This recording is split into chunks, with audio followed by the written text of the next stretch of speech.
Saya dekat Maktab 63. Maktab 63 ni adalah tempat di mana jemaah Muassasah Malaysia akan tinggal di Arafah ni. Okey, kalau kita tengok ni,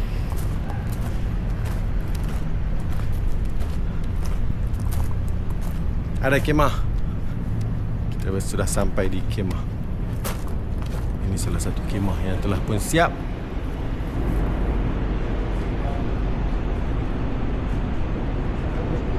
Boleh masuk? Okey. Belum cleaning lagi. Tapi ini contoh salah satu kemah yang kalau kita tengok, kemah ni boleh isi lebih kurang, sekejap ada berapa? 2, 4, 6,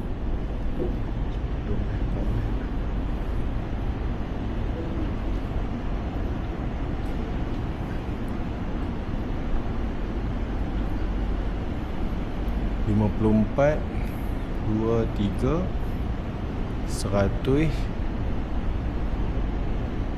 lebih kurang 150 jemaah kat sini. Lebih kurang 150 jemaah kat sini.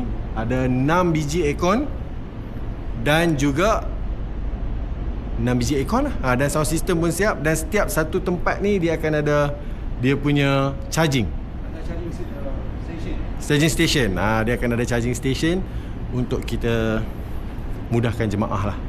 So peluang untuk jemaah, sebab yang ni packaging ni tak siap lagi.